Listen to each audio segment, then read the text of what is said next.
नमस्कार, मी प्रवीण सांगळे, बीड. हे आमचं ज्वारीचं शेत आहे. व्हिडिओ बनवण्याचं कारण असं, तुम्ही पाहू शकता की डुकरांनी इथे काय हाल चालवले आहेत. एकीकडे बिबट्याचं संकट आहे, पिकाला पाणी देता येत नाहीये, माणसाचे जीव जात आहेत, राखण करता येत नाहीये. आणि हे पहा, हे डुकरांनी केलेलं नुकसान. आता हे नुकसान याची भरपाई कोण देणार? शेतकऱ्यांनी करायचं काय याचं कृपया वन अधिकाऱ्यांनी, बीड जिल्हा वन खात्यांनी याचं स्पष्टीकरण शेतकऱ्यांना नक्की द्यावं. शेतकऱ्यांनी काय करायचं, आपलं पीक कसं वाचवायचं हेही सांगावं. हे पहा, हे पहा,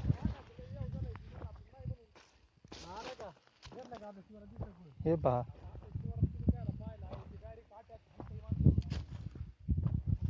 काहीही ठेवलेलं नाही आहे या पिकामध्ये. हे आमचं पीक आहे.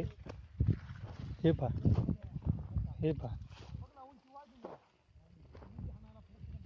वनाधिकारी, प्रशासन, बीड जिल्हा यांना माझी कळकळीची विनंती आहे की बीडमध्ये डुकरांनी प्रचंड असा आच्छाद मांडलेला आहे. शेतकऱ्यांच्या तोंडचं पीक ते पळून येत आहेत, असं पिकांची नासधूस होत आहे.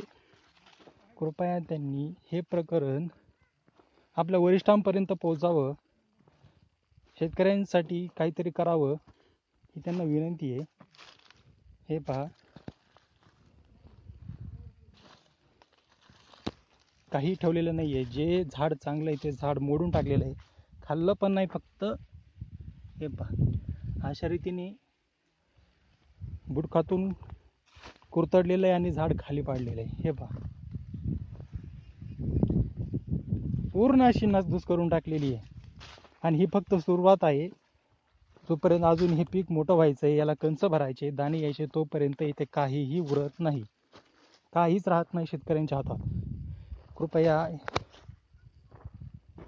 याचा थोडा सिरियसनेस घ्यावा अशी विनंती आहे. धन्यवाद. भुईसपाट, पूर्णपणे भुईसपाट.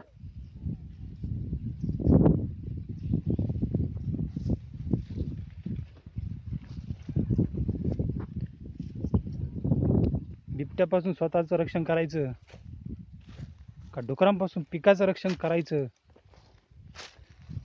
काय करायचं तरी नक्की काय? काहीच नाही ठेवलं, काहीच.